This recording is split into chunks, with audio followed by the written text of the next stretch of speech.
지난 시간에는 가나안 땅을 향해 나아가는 이스라엘 백성 가장 앞에서 제사장들이 걸어갔던 것처럼 왕 같은 제사장인 저와 여러분도 문제 앞에서 앞장서서 담대하게 걸어가야 한다라고 말씀을 드렸습니다. 제사장들이 가장 앞장서서 언약궤를 메고 갔던 이유는 그 싸움이 군사력의 싸움이 아니라 영적 전쟁이었기 때문이다라고 말씀을 드렸고, 우리가 사는 이 시대를 지배하는 풍요나 음란의 가치관에 대해서도 우리가 하나님의 말씀을 붙잡고 그 말씀의 뒤를 따라갈 때 우리도 승리할 수 있다라고 말씀을 드렸습니다.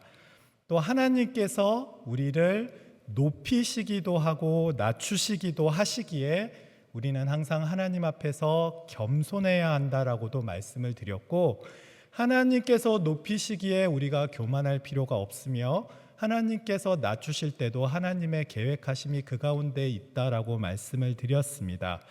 그리고 우리가 하나님을 믿는 믿음으로 나아갈 때 하나님께서 저와 여러분의 삶에 역사하셔서 하나님의 함께 하심을 사람들이 알게 될 것이다 라고도 말씀을 드렸습니다. 자, 오늘은 이제 이렇게 잘 준비된 이스라엘 백성들이 요단강을 향해서 이제 마침내 한 걸음 걸어 들어가는 내용입니다. 15절 말씀을 보면 이렇게 시작을 합니다. 요단이 곡식 거두는 시기에는 항상 언덕에 넘치더라. 궤를 맨 자들이 요단에 이르며 궤를 맨 제사장들의 발이 물가에 잠기자라고 말씀을 합니다. 여러분, 지금 요단강이 어떤 상태입니까? 우기라서 물이 불어서 홍수처럼 많은 물 때문에 도저히 건너갈 수가 없는 상황입니다. 그래서 말씀을 보시면 언덕에 넘친다라고 말씀을 하고 있는 것이죠. 여기서 넘치더라라는 말은 히브리어로 마레라는 말을 사용하는데, 이 말은 완전히 차고 넘치는 상태를 말하는 거예요. 그러니까 요단강이 물이 지금 완전히 차고 넘쳐서 도저히 건너갈 수 없는 상황이다라고 말씀을 하는 거죠. 그런데 바로 이런 요단강 앞에 도착해서 제사장들이 한 일이 무엇입니까? 말씀을 계속해서 보시면 궤를 맨 자들이 요단에 이르며 궤를 맨 제사장들의 발이 물가에 잠기자라고 말씀을 합니다. 여러분 잘 보십시오. 요단강에 도착해서 더 이상 시간을 끌거나 더 이상 주저하지를 않습니다. 도착하자마자 그 발이 물가에 잠기었다라고 말씀을 하는 거죠. 이 말은 요단강에 도착하자마자 강 속으로 걸어 들어갔다라는 말입니다. 여러분, 언약궤를 메고 홍수로 가득한 요단강을 향해 한 걸음 걸어 들어갔습니다. 그래서 성경 본문을 보면 제사장의 발이 물가에 잠기었다라고 말하는 이유는 그들이 물 가운데로 한 걸음 걸어 들어갔기 때문에 그런 겁니다. 여러분, 그러자 어떤 일이 생겼습니까? 이어지는 16절 말씀을 보시면 이렇게 말씀을 하고 있습니다. 곧 들어가자 곧 위에서부터 흘러내리던 물이 그쳐서. 여러분 잘 보십시오.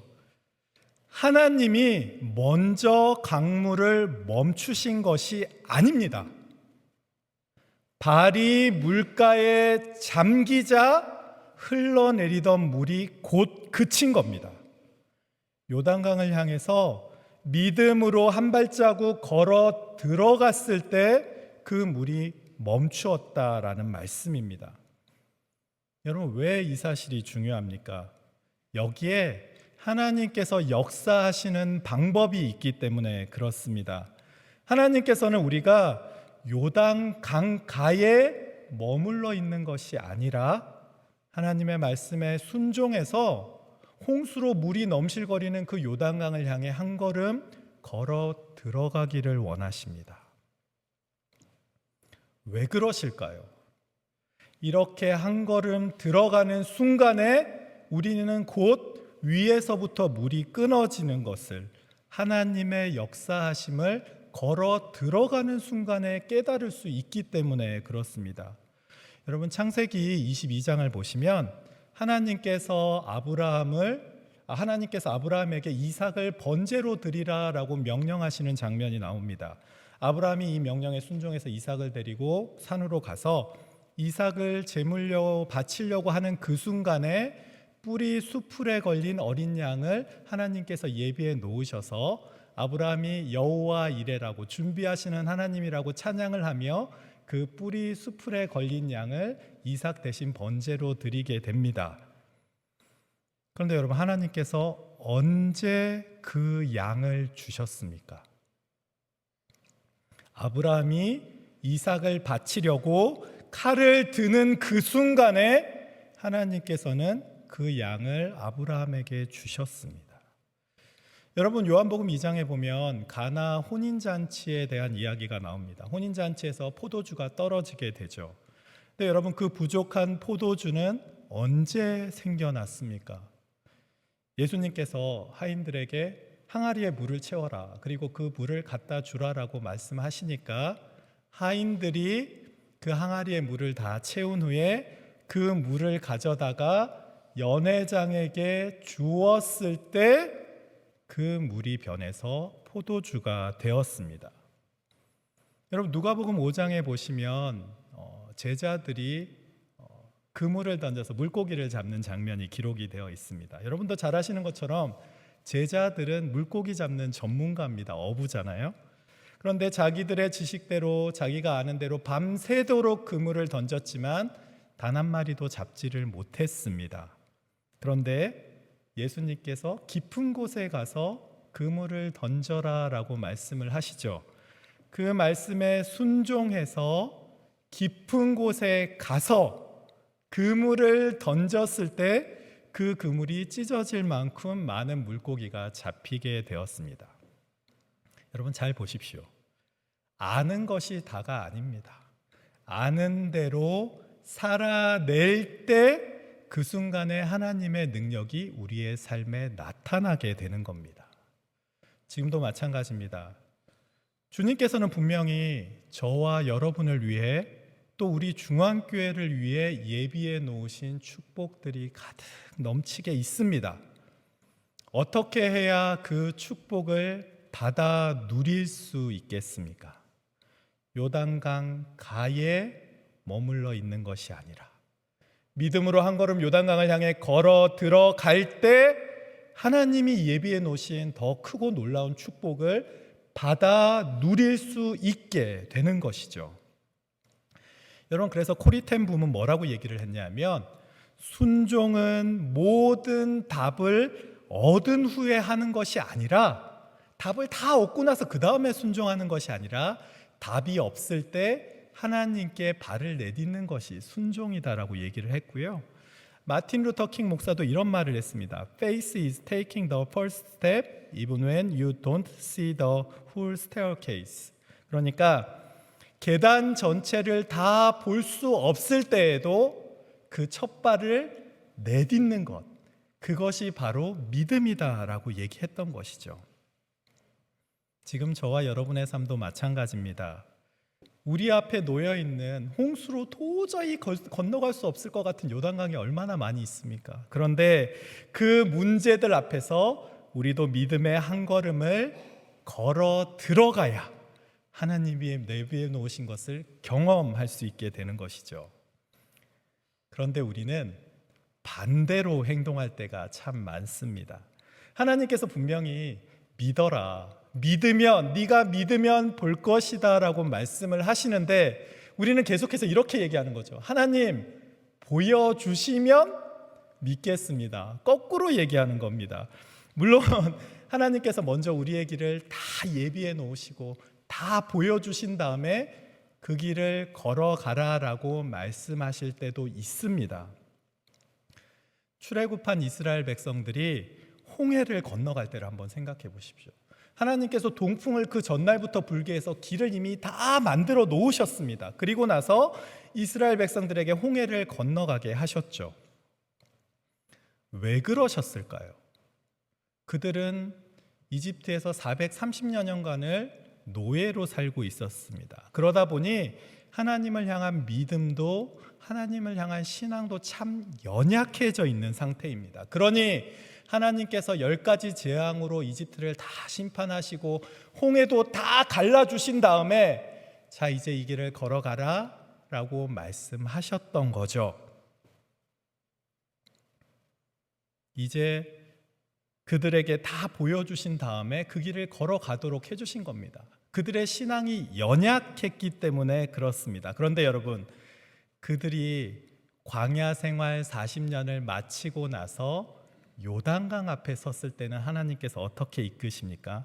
하나님께서는 이스라엘 백성들에게 더 이상 내가 다 열어놓을 테니 그 길을 걸어가라라고 말씀하시는 것이 아니라 이제는 보여주시면 믿는 신앙에서 머무는 것이 아니라 하나님께서 그들을 향해 너희들이 먼저 걸어 들어가 봐라. 그러면 너희들이 보게 될 것이야 라고 말하는 신앙으로 바뀌기를 원하셨던 겁니다. 저는 저와 여러분의 영적인 상태도 다르지 않다라고 생각을 합니다. 우리의 신앙이 출애굽한 이스라엘 백성들처럼 나약하고 연약할 때는 그 믿음이 굳건하지 못하고 신앙이 힘이 없을 때는 하나님께서 길을 다 열어서 보여주시면서 이 길을 걸어가라라고 말씀하실 때도 있습니다. 그러나 신앙이 어느 정도 성장하고 나면 반드시 먼저 믿음으로 한 걸음 걸어가야만 그 길을 보게 되는 경험을 하게 하십니다. 왜 그러실까요? 우리를 더 큰 그릇으로 만들기 위해서 그러시는 겁니다. 마치 어린아이일 때는 죽만 먹지만 장성한 사람이 되었을 때는 단단한 음식, 딱딱한 음식을 먹어야 하는 것과 마찬가지입니다. 물론 우리도 다 알고 있습니다. 그런데도 알면서도 그럼에도 불구하고 믿음으로 그 길 가는 것이 쉽지가 않습니다. 우리가 그 길을 믿음으로 걸어가지 못하는 두 가지 이유가 있습니다. 크게 두 가지 이유가 있는데 첫 번째 이유는 뭐냐면 우리가 두려워해서 그 길을 걸어가지를 못합니다. 믿음으로 한 걸음 걸어갔다가 휩쓸려 버리면 어떡하지? 믿음으로 한 걸음 걸어갔다가 내가 손해보면 어떡하지? 믿음으로 한 걸음 걸어갔다가 내가 생명을 잃으면 어떡하지? 이런 두려움 때문에 그 믿음의 한 걸음을 걸어 들어가는 대신에 요단강 곁에 그냥 머물러 앉아 있기만 되는 것이죠. 이것이 믿음으로 걸어 들어가지 못하는 첫 번째 이유입니다. 두 번째로 우리가 믿음으로 걸어 들어가지 못하는 이유는 우리 안에 의심하는 마음이 있어서 그렇습니다. 여러분 마태복음 14장을 보시면 베드로가 예수님의 부르심에 따라서 이제 무리를 걸어가는 장면이 나옵니다. 베드로가 무리를 걸어가다가 바람을 보고 두려운 마음에 들어와서 점점 물속으로 가라앉기 시작합니다. 근데 예수님께서 베드로를 이렇게 쭉 건져주시죠. 그러면서 하시는 말씀이 있습니다. 예수님께서 베드로에게 뭐라고 말씀을 하시냐면 믿음이 적은 자여 왜 의심하였느냐. 우리 안에 의심이 생기면 베드로와 똑같이 더 이상 믿음의 걸음을 걸어갈 수가 없게 되는 것이죠. 근데 여러분 이런 연약한 저와 여러분을 향해서 하나님께서 끊임없이 하시는 말씀이 있습니다. 이사야서 43장 2절 말씀을 보시면 이렇게 말씀을 합니다. 하나님께서 이렇게 약속을 하셨죠. 너희들이 물 가운데로 지날 때에 내가 너와 함께 할 것이라. 강을 건널 때에 물이 너를 침몰하지 못할 것이며 네가 불 가운데로 지날 때에 타지도 아니할 것이요 불꽃이 너를 사르지도 못하리니. 여러분 보십시오. 하나님께서 저와 여러분에게 뭐라고 약속하셨습니까? 물 가운데 지날 때도 내가 너와 함께 해주겠다. 그래서 너 지켜주겠다. 너희들 불 가운데 가면 내가 그 자리에도 함께 해주시고 너희들을 지켜주겠다. 너희가 눈앞에 요단강을 향해 걸어 들어가는 그 순간에도 내가 너희와 함께하고 너희를 지켜주겠다라고 약속하시지 않습니까? 그분을 바라보며 그분을 의지할 때 우리는 물 가운데로도 갈 수 있고 불 가운데로도 갈 수 있고 눈앞에 있는 요단강을 향해서도 담대하게 걸어갈 수 있게 되는 것이죠. 네, 여러분 하나님께서 말씀하신 것, 이 역사하시는 방법을 한번 잘 보십시오. 하나님께서는 네가 물 가운데로 지나갈 때에 그 물을 내가 없애버리겠다라고 말씀하시지 않으셨습니다. 물은 여전히 존재하지만 내가 그 물 가운데 걸어가는 너를 지켜서 그 물이 너를 해치지 못하겠다라고, 그 물이 너를 침몰하지 못하게 하겠다라고 말씀하신 것이죠. 오늘 말씀 16절 상반절에 나오는 말씀도 동일한 이야기를 하고 있습니다. 여기서 보시면 곧 위에서부터 흘러내리던 물이 그쳐서라고 말씀을 하는데, 여기서 그쳐서라는 동사는 히브리어 아마드라는 말을 사용합니다. 이 말은 뭐냐 하면 멈춰섰다는 말입니다. 멈춰선 거지 사라진 것이 아닙니다. 물이 멈춰선 거지 그 물이 사라진 것이 아니라는 거죠. 하나님께서는 요단강을 없애버리신 것이 아니라 이스라엘 백성을 지키시고 그 물을 세우셔서 요단강을 이스라엘 백성들이 건너가게 하셨다라는 말씀입니다. 오늘 저와 여러분의 삶도 마찬가지입니다. 우리의 삶에도 참 여러 가지 모양의 어려움이 다가올 때가 참 많이 있는 것 같습니다. 그럴 때 여러분 반드시 기억하십시오. 하나님께서는 그 어려움을 내가 다 없애버려 줄게 라고 말씀하시지 않습니다. 그 어려움이 너희들에게 밀려온다 할지라도 내가 너희와 함께 있고 내가 너희를 지켜 보호해 주심으로 주의 지팡이와 막대기로 우리를 안위해 주시겠다라고 말씀하시는 것이죠. 그러나 여러분, 우리와 함께 하시는 임마누엘의 하나님을 신뢰하시고 그 하나님께서 함께 하심을 믿고 내 앞에 놓여 있는 요단강을 향해 담대하게 걸어 들어가십시오. 그분께서 저와 여러분을 지켜주시는 줄 믿습니다. 우리가 믿음의 한 걸음을 반드시 걸어야 하는 이유가 무엇이냐면요, 그 믿음의 한 걸음을 걷지 못하면 요단강가에 그냥 계속 앉아 있으면 그 한 걸음을 걸어야만 누릴 수 있는 하나님이 주시는 은혜를 경험하지를 못하기 때문에 그렇습니다. 우리가 믿음으로 한 걸음 걸어 들어가야만 강이 끊어지는 것을 경험하게 된다라는 말이죠. 그리고 요단강을 향해 한 걸음 걸어 들어가 본 사람이 강의 끊어짐을 경험하게 될 때 그 다음에는 여리고성을 향해서 두 발자국 걸어갈 수 있게 되고 그 다음엔 가나안 땅을 향해서 세 발자국 걸어갈 수 있게 되는 겁니다. 그 믿음의 한 걸음이 두 걸음 세 걸음으로 걸어가게 되는 것이죠. 그런데 요단강 가에 앉아만 있는 사람은 그 한 걸음을 걸어가 보질 않았기 때문에 그 이후에 있는 모든 경험을 할 수가 없게 되는 겁니다. 여러분은 지금 어디에 계십니까?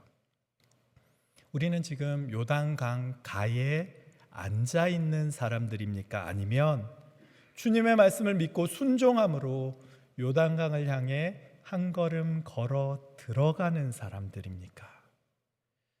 여러분 도미노 아시죠? 도미노의 아름다움이 처음 하나가 넘어질 때부터 시작해서 모든 도미노의 아름다움이 연결이 되는 것처럼 우리가 믿음으로 주님이 주신 그 길을, 그 요단강을 향해 한 걸음 걸어 들어갈 때 주님께서는 저와 여러분의 삶에 역사해 주시고 더 크고 놀라운 일들을 계속해서 이루어 가시는 줄 믿습니다.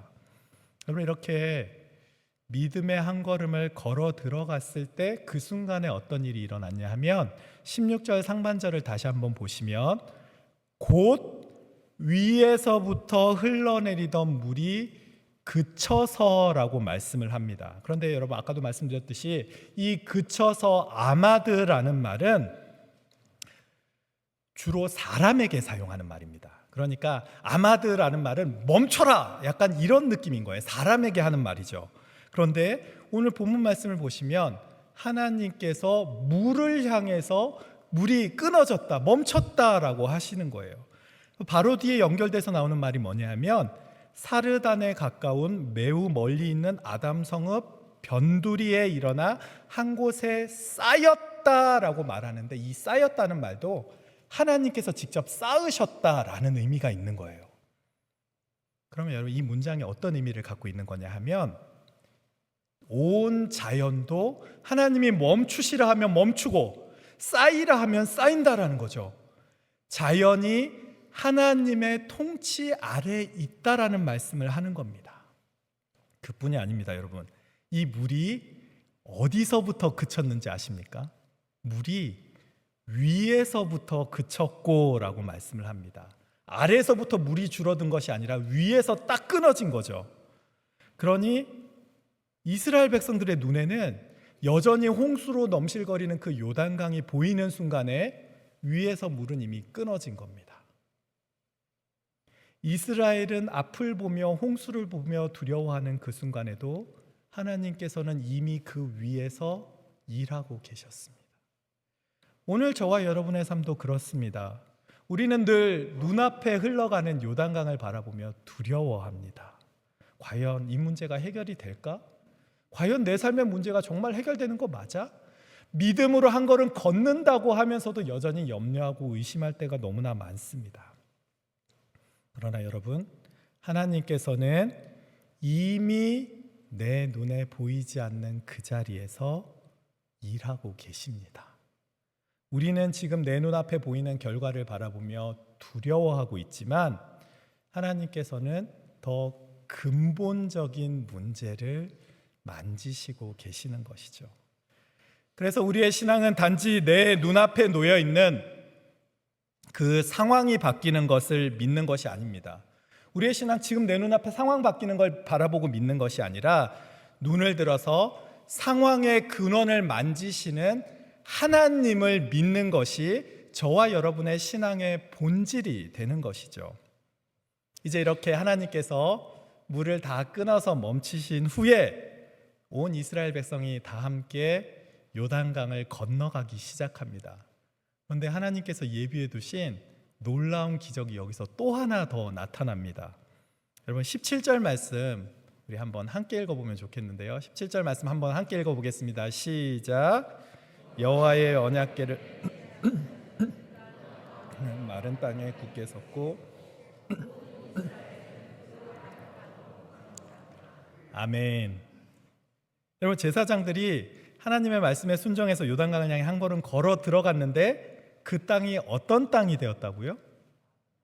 마른 땅이 되었다라고 말씀을 하는 거죠.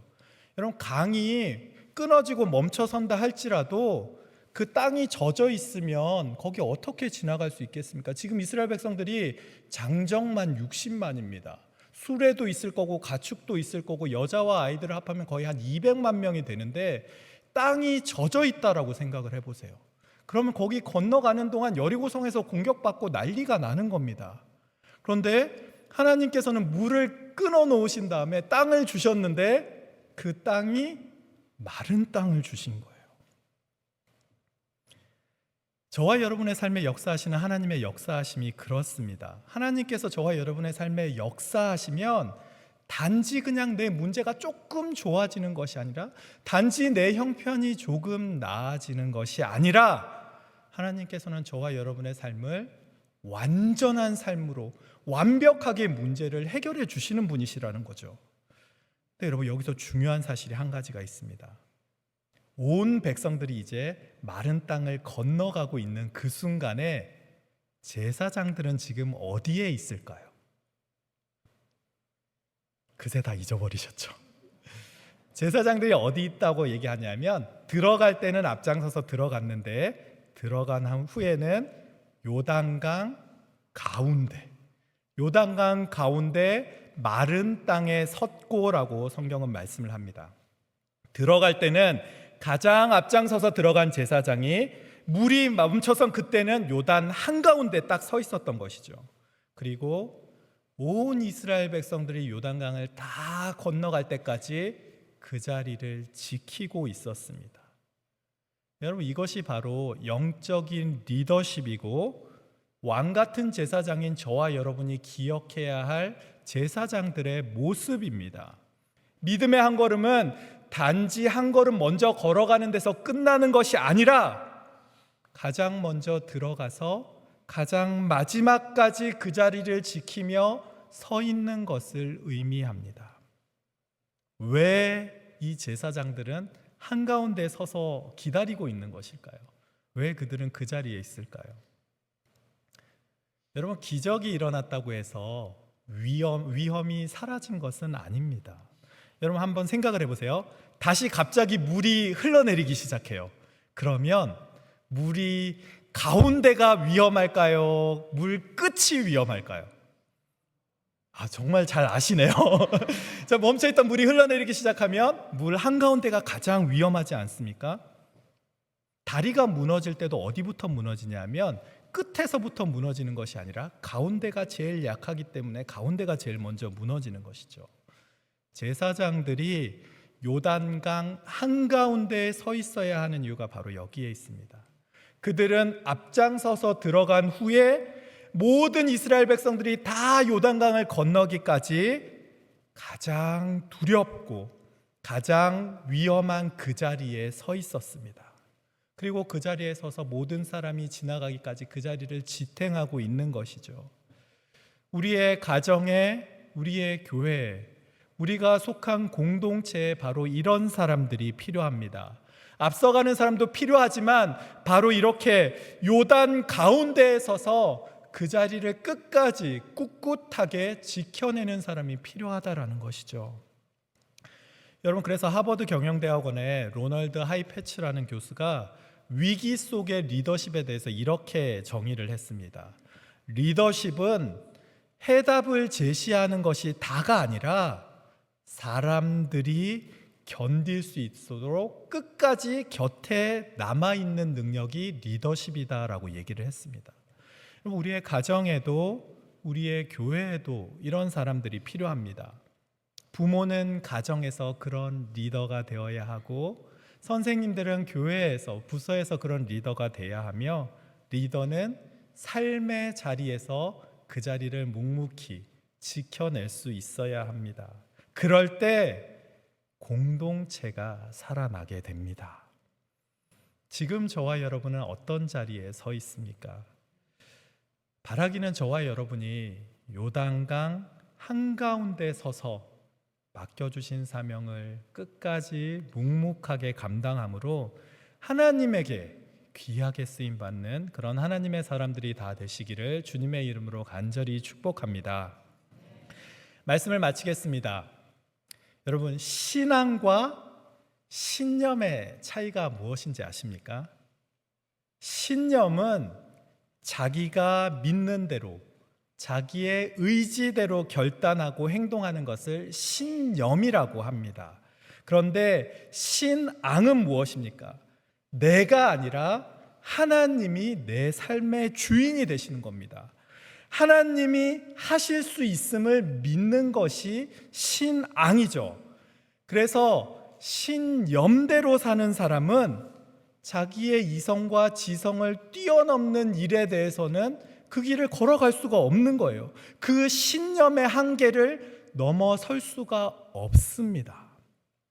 그러나 주님을 바라보며 신앙의 힘으로 살아가는 사람들은 신념의 한계를 훨씬 더 넘어 하나님께서 놀라운 일을 내 삶에 이루실 것을 믿고 살아갈 수 있게 되는 것이죠. 그렇게 신앙이 있는 사람 앞에서는 요단강이 갈라지게 되고 물이 변해서 포도주가 되고 그 물이 찢어지도록 물고기가 잡히는 겁니다. 왜냐하면 내가 아니라 하나님께서 내 삶의 주체가 되시기 때문에 그렇습니다. 지금 우리는 신앙으로 살고 있습니까? 아니면 신념으로 살아가고 있습니까? 바라기는 저와 여러분이 하나님을 믿는 믿음으로 신앙을 품고 믿음의 한 걸음을 걸어가시는, 그래서 있어야 할 자리를 끝까지 주님이 주신 사명을 감당하며 충성스럽게 그 자리를 지킴으로 하나님께 칭찬받는 왕같은 제사장, 그런 저와 여러분 모두의 삶이 되시기를 주님의 이름으로 간절히 축복합니다. 기도하겠습니다.